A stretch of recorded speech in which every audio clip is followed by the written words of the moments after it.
and welcome to another episode of Women United Art Podcast Season 3. We have a range of female creatives from all around the globe this season, including performing artists. And today I'm excited to introduce Namrata Dave, who is an Odissi Mardala artist and rhythm composer based in Delhi, India. Let's start with your background. You received your initial training in tabla for 15 years and then transitioned to the Mardala as the instrument of your choice. You are currently the only female Mardala artist and rhythm composer, which makes me so grateful to have you on the podcast. It's an honor. So first, I would like to give our audience a little bit of context before we dive into the description of the instruments and your art in general. Can you share about your journey of becoming a percussion artist? Thank you, Mona, and a warm welcome to everyone listening in. I think this is a great space for me to share my journey and experiences as a woman in percussion. I don't know if I want to describe my introduction to the Odissi Mardala as love at first sight or love at first sound.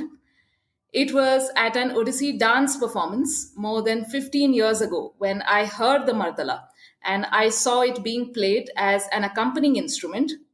And I don't know why, but my core memory of that dance performance and the emotion associated with the performance was the intensity of the percussive style of the Mardala and the contribution it made to the overall aesthetic. The classical music industry in India prominently remains a gig based sector, and there is no fixed income stream, which is more so for female performing artists. Sometimes there are male artists who simply even refuse to consider performing with a female co artist because they feel she isn't competent enough to match up to their abilities. So essentially, women have had to take double the effort to be taken seriously on the performing arts stage. And this is not just for percussion, it is true for. Do you have to face any challenges throughout that as well? Because obviously you have your network of artists that you work with, right? Working as a female percussionist in this field, I don't want to go very off topic here, but I think it's not just about the individual. It takes an entire community for a woman to feel safe with her decisions. So that it's not okay to be objectifying women. It's not okay to be thinking of women as a minority or to be thinking that women are on the stage just as a pastime or a hobby.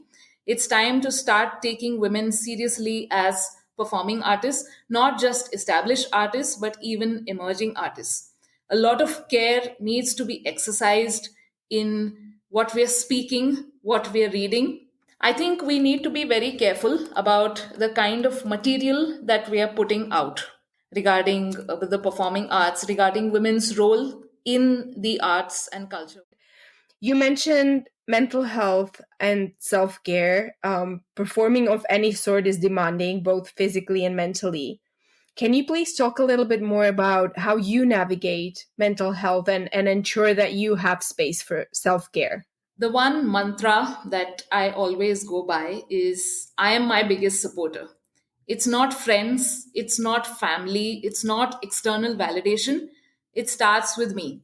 Unless I accept myself, no amount of external support can compensate for the void that I'm going to feel within myself.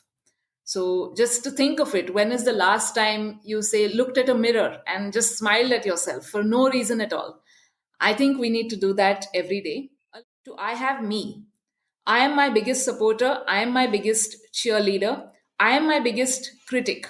I have to be able to look at myself in the mirror and take responsibility for my feelings and actions. And when I had this mental shift, there was no going back. I started building back my life. In addition to strengthening and reinforcing myself, I often draw from my own thoughts, my own experiences and perspectives when composing or performing. So essentially, my music now is a reflection of my innermost thoughts.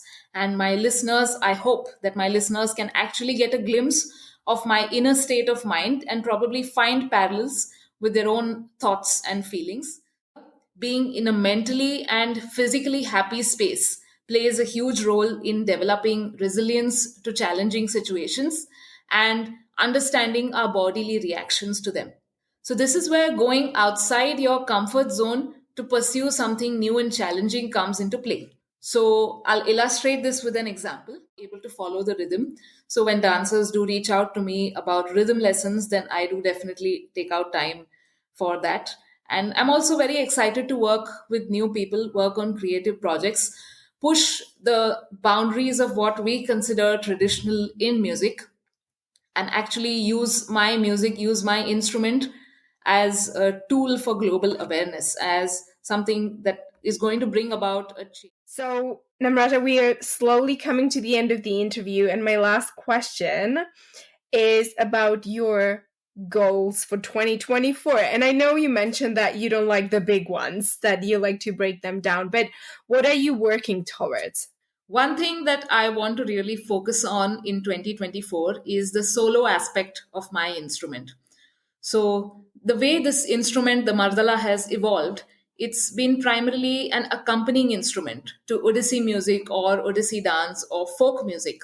So, there have been solo presentations in recent times, but what I want to do is really develop a solo repertoire, seek out performance opportunities for the solo performative aspect, because I think that the Mardala is a very intense instrument, it is a very emotive instrument, and it has the potential to stand on its own as a solo percussive instrument. So I personally want to generate awareness about this, create a whole solo repertoire. Of course, I have. Thank you for listening to Women United Art Podcast. This show is brought to you by Women United Art Movement, a global platform championing women in the arts. For more information about us and our current opportunities, please check womenunitedartmovement.com or grab a copy of Women United Art Magazine, our quarterly print and digital publication that highlights extraordinary women creatives, inspiring industry leaders, and remarkable art organizations. If you enjoyed listening to this episode,